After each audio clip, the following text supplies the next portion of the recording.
E aí, galera, beleza? Tudo bem? Nas últimas aulas a gente vem falando um pouco sobre vários países, né? Um pouco da geopolítica relacionada à questão econômica.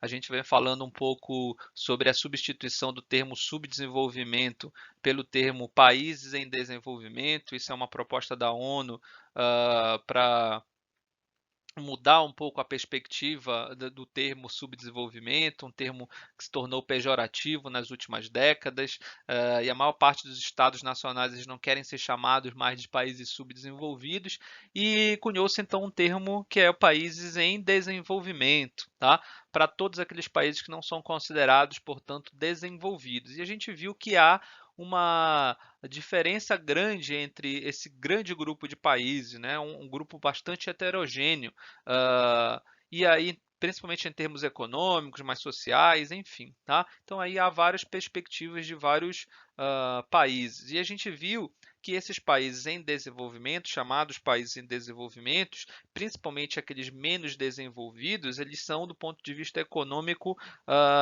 bastante precários, tá? São países que principalmente são produtores de matéria-prima, que têm uma matéria-prima necessariamente, e vendem essa matéria-prima para os países ditos industrializados, tá? Principalmente os desenvolvidos, mas aqueles também chamados emergentes. Então a gente tem aqui um grupo de países que é considerado menos desenvolvidos. Mas a gente se pergunta, por que esses países que são ricos, inclusive em matéria-prima, eles são países menos desenvolvidos, com graves problemas sociais, com graves problemas econômicos, tá?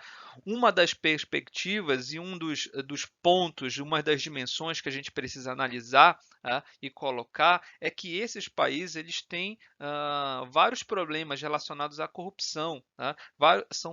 Muitas das vezes esses países são chamados estados frágeis, tá? Em que tem uma democracia ou uma própria organização política, né, frágil, tá? Em que é principalmente controlado na mão de poucas pessoas, em que o Estado controla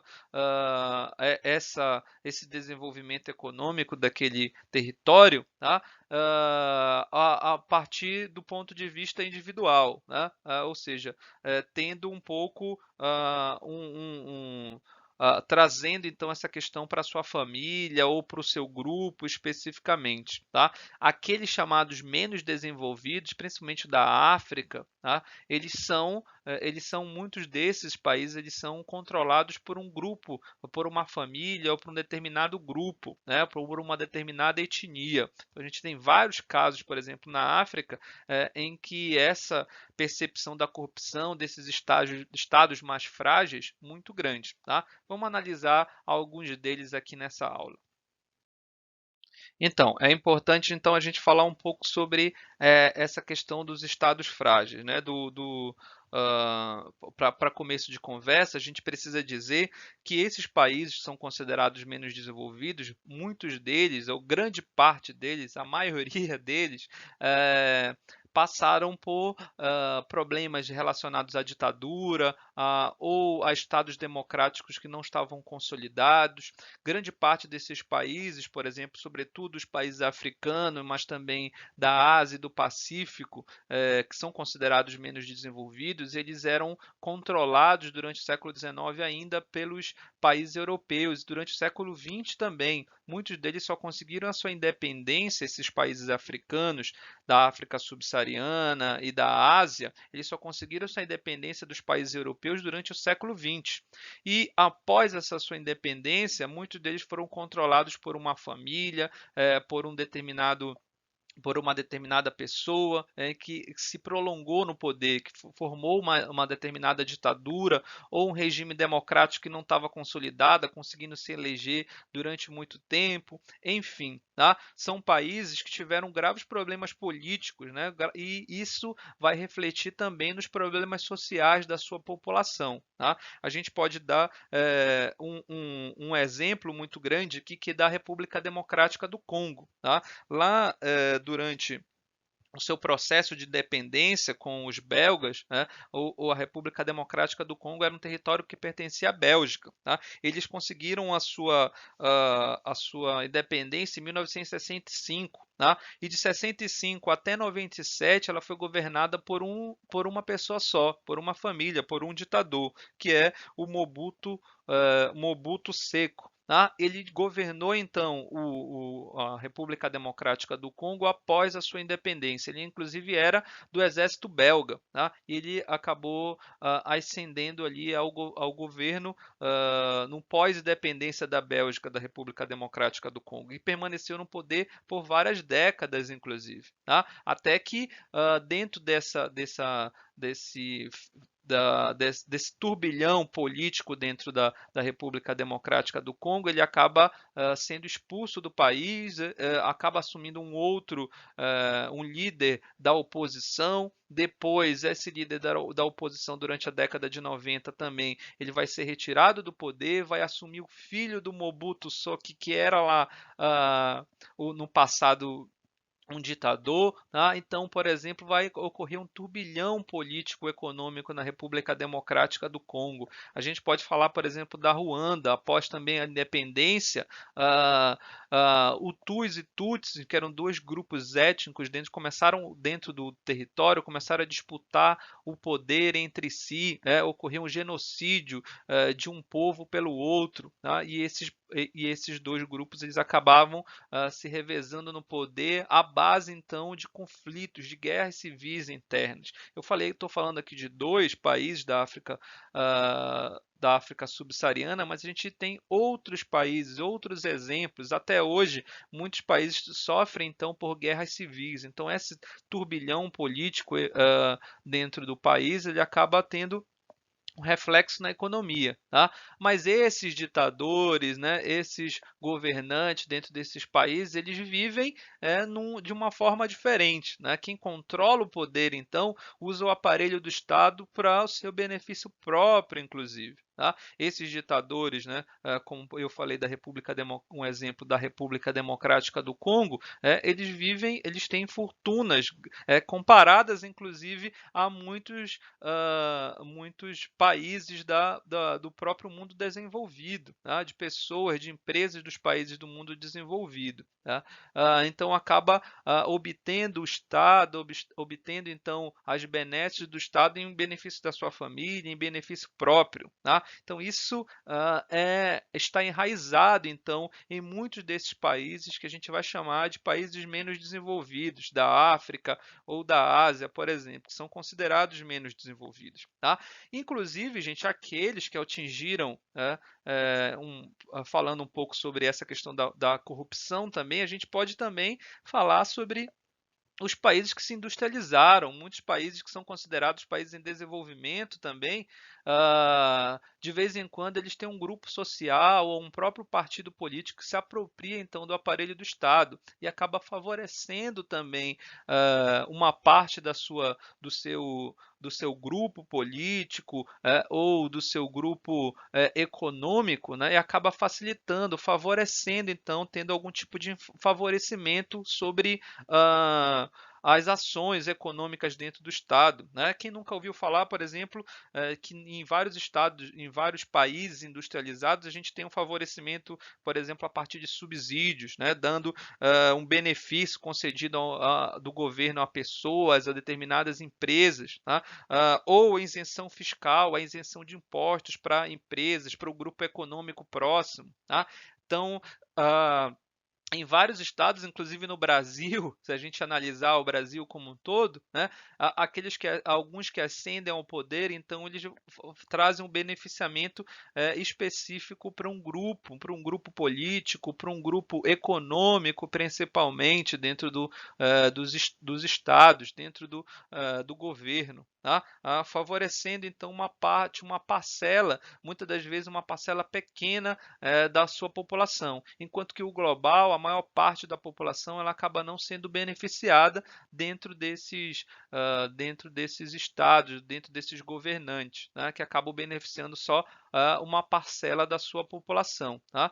Geralmente uma parcela bem pequena, né? Uma parcela econômica ou política até bem pequena da sua população, tá? Isso acaba deixando a população, de uma maneira geral, a grande parte da população, à margem desse processo, tá? Então, questões de saúde, de educação são deixadas à margem, tá? E essa questão, então, dos desvios das funções do governo, dessa relação que muitas das vezes ela é silenciosa entre o Estado e o capital, entre o governo e os partidos políticos. A gente tem também, em muitos desses estados industrializados ou menos industrializados, os funcionários públicos desonestos, né? Um desrespeito, então, a essa questão da cidadania, por exemplo, que intensifica, então, todo o processo de corrupção que acontece nesses países. Isso vai agravar, então, os problemas sociais da sua população, porque muitos desses recursos são investidos, então,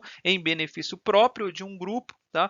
Em que geralmente não é a camada mais pobre da população, obviamente, que é a grande parte da população nesses estados menos desenvolvidos, e isso acaba contribuindo então para piora nos dados sociais daqueles países, tá? Então essa questão da percepção da corrupção ela também é muito grande, tá? Eu trago aqui um mapa falando um pouco sobre o índice de percepção da corrupção dentro dos estados, tá? É um mapa feito pela Transparência Internacional, que pesquisa as diferentes populações de que como elas veem o seu país em termos de corrupção, tá? Como elas veem os seus países em termos de desajuste do Estado, se ele tem uma relação lícita e ilícita com os determinados governos, com as determinadas empresas, com determinada camada da sociedade mais rica, tá?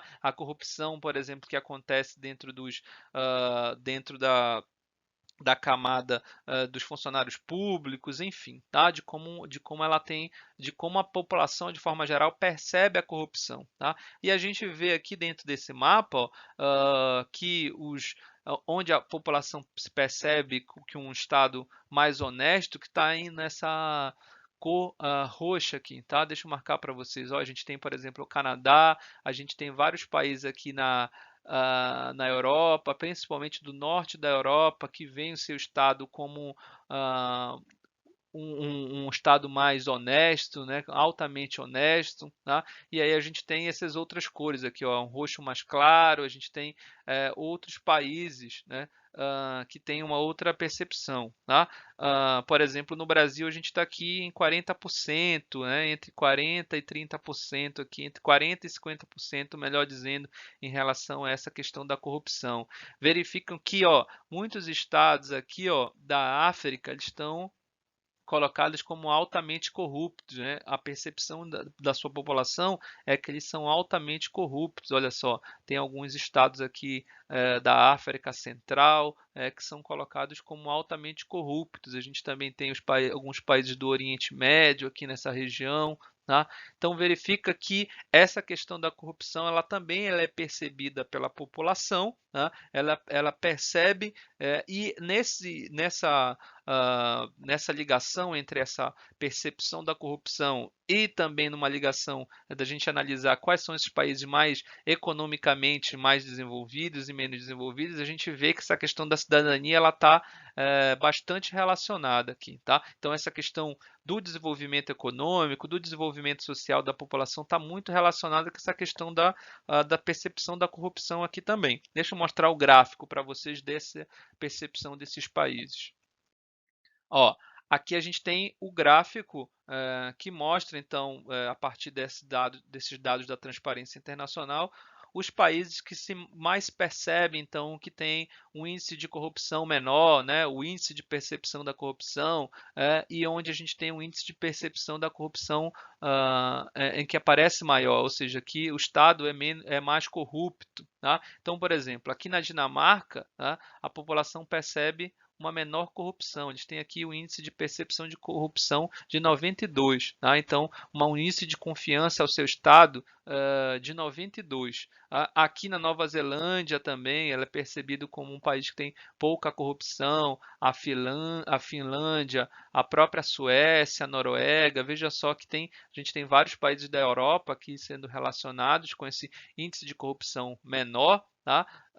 De uma maior confiança em seu Estado, então, né? Países da Europa aqui também, o Brasil está aqui, ó, né? Um índice de corrupção mediano, digamos, aqui nesse índice de percepção da corrupção. Então, a gente tem países em que essa questão da corrupção para a sua população ela é ainda maior do que no Brasil, né? A gente tem essa perspectiva que a corrupção ela assola nosso país de fato, eu concordo com isso, né?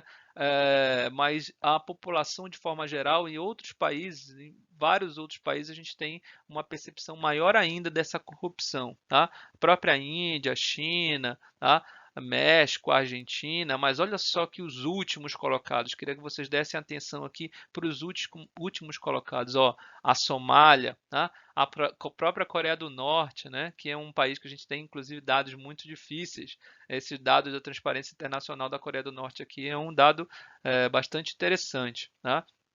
É difícil ter dado desse país. A gente tem aqui o Sudão, ah, também aqui nessa região da África, a gente tem o Afeganistão aqui no Oriente Médio, o Sudão do Sul também na África, a gente tem o Haiti, ó, um país aqui da América também, a República Democrática do Congo, que eu havia falado para vocês ainda há pouco. Então a gente tem países em que tem uma percepção da corrupção da sua população bastante grande, tá? Então esses que estão com esse número maior aqui são considerados então pela sua população os mais honestos, tá?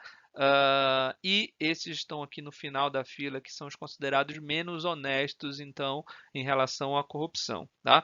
Esse tipo de pesquisa ele é feito um levantamento da própria sociedade, dos setores da sociedade mundial, de vários setores da sociedade mundial, tá? E coloca então variando entre esses de 0, que é o altamente corrupto, a 100, que é o altamente honesto, tá? Então essa aproximação entre a questão da honestidade ou não desses estados, desses países, tá bom? Ó, como eu havia falado no começo, então, lá da nossa aula, além de uma questão relacionada à corrupção, a gente também tem a questão da violência nos estados, tá? Que são chamados de estados frágeis, tá? Então, um outro problema sério, sobretudo aqui nas nações africanas e asiáticas, eles sofrem com guerras civis, tá? E, na maioria dos casos, elas já vão destruir, então, essa questão social, essa organização social dos territórios e destruir também economicamente esses países, tá? Muitos deles estão em guerra civil, muitos deles os povos estão dentro de um conflito. Muitos desses países também estão em guerra com outros territórios, com outros estados nacionais, tá? Então, dentro dessa perspectiva, por exemplo, a gente vai ter um alerta muito grande na fragilidade dos estados, tá? Eles vão ser estados mais fragilizados ainda, porque são estados em que estão dentro de conflitos, tá?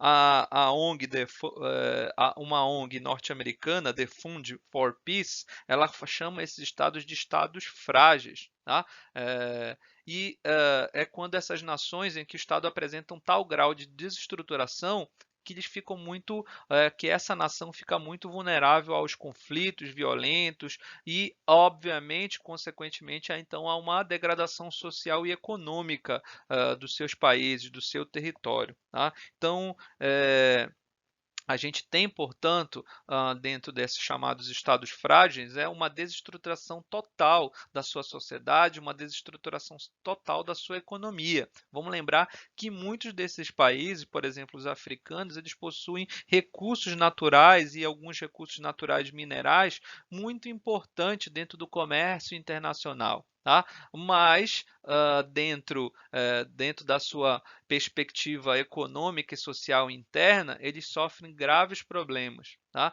Então são países geralmente que não se industrializaram, que vivem então à base desses produtos primários, sejam minerais, sejam agrícolas, tá? E vendem esses seus produtos, exportam esses produtos, sobretudo, para os países industrializados, né? Então, também internamente eles são desestruturados também em função disso, tá? Então, essa questão dos estados frágeis aí também, essa mesma ONG, ela faz um índice de fragilidade dos estados, tá? Então, assim como a gente tem a questão da corrupção, há uma fragilidade dos estados colocados então aqui pela The Fund for Peace, né? Por exemplo, tá? Muitos desses países eles estão em estado de alerta, que segundo esse índice de fragilidade dos estados. Olha só, estados aqui no centro da África, da região central da África, tá? Principalmente em vermelho, mas a gente também tem outros estados aqui no Oriente Médio, numa situação mais de atenção, de alerta, esses estados aqui em rosa, na própria África a gente tem vários estados de alerta, aqui na Ásia também, em relação à questão dos conflitos, tá?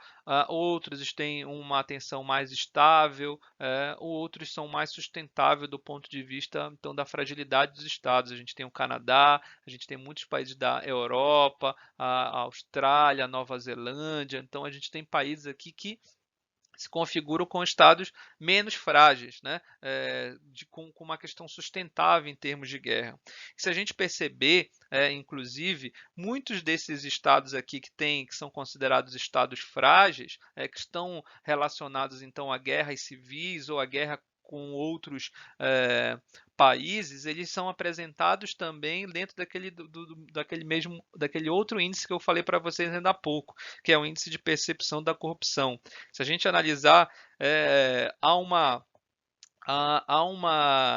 é, uma questão parecida aqui, né? Esses países que enfrentam graves problemas relacionados à guerra, tanto civil quanto com outros países, eles são também muitos daqueles países que também enfrentam questões de corrupção dentro dos seus países, ou seja, é um estágio frágil dentro desse território muito grande, de vários pontos de vista, né? Tanto do ponto de vista da corrupção, como do ponto de vista da guerra, do conflito. Então, coincide, né, esses países aqui dos chamados estados frágeis com os países que são também, que têm um problema relacionado à corrupção, por exemplo. Tem um índice de percepção de corrupção também grande. Deixa eu mostrar para vocês aqui.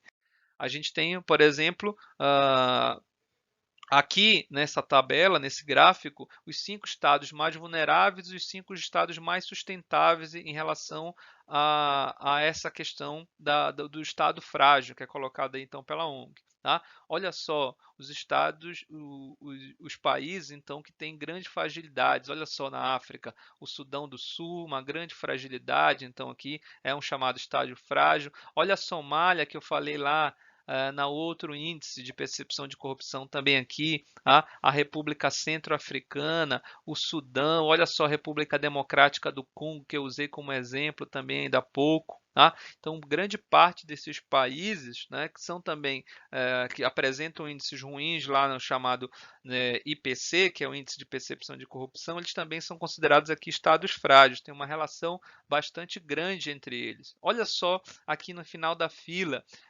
os 5 mais menos vulneráveis, que são considerados mais sustentáveis, ó, a Finlândia, tá? A Suécia, a Noruega, a Dinamarca, tá? Então são países, por exemplo, que têm, né, são países mais sustentáveis do ponto de vista de um estado mais consolidado, que não são considerados estados frágeis, tá?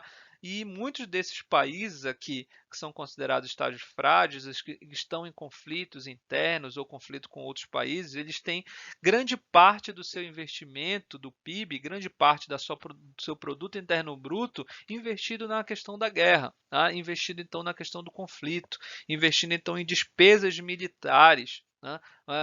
Uma parte do seu PIB que já é pequeno, tá? que é, dentro dessa relação econômica mundial, a matéria-prima dos países africanos, por exemplo, sobretudo a matéria-prima mineral, ela é vendida a um preço muito baixo, né, para os estados mais desenvolvidos, mais industrializados. Então, o PIB desses países já é pequeno e uma parte grande desse PIB é investido em despesas militares. Tá? E não investido em questões sociais, em questões do bem-estar da população, da sua população, por exemplo. Tá? Então, a gente tem aqui graves problemas também relacionados a essa questão da guerra, né? Dessa violência desses estados aqui relacionado à guerra. Então, a utilização, a relação entre pobreza e guerra-pobreza, ela está muito evidente aqui, então, nesses espaços. Tá? Então, esses países têm graves problemas socioeconômicos também porque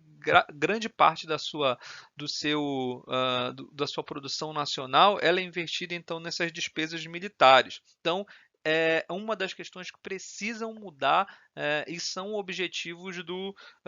são objetivos de desenvolvimento do milênio, ou seja, objetivos desse próximo milênio, desse milênio que a gente está vivendo, que precisam mudar. Tá? Precisa virar então a chave aqui desses países. E dos grandes objetivos então da ONU dentro desse milênio, chamados objetivos do milênio da ONU, são mudar essa perspectiva, essa questão da corrupção, essa questão da guerra civil desses estados, de diminuir a fragilidade, portanto, desses estados. Tá? Então, a gente viu aqui que é uma perspectiva então grave desses países menos desenvolvidos e tem uma relação de uma forma muito próxima dessa relação desses países sendo considerados menos desenvolvidos com essa questão da violência dentro dos seus estados, de os estados também serem mais frágeis, né, menos consolidados, tá? E de ter questões da corrupção, por exemplo, elevadas aqui também. Tá? Então, esses estados menos desenvolvidos eles não são à toa, tá? Tem um processo histórico e um processo recente também que os coloca então como estados menos desenvolvidos, ok? Então, na próxima aula a gente vai ver outra característica desses estados, então, e quais são as perspectivas de mudanças colocadas pela ONU, tá bom? Até mais e até a próxima.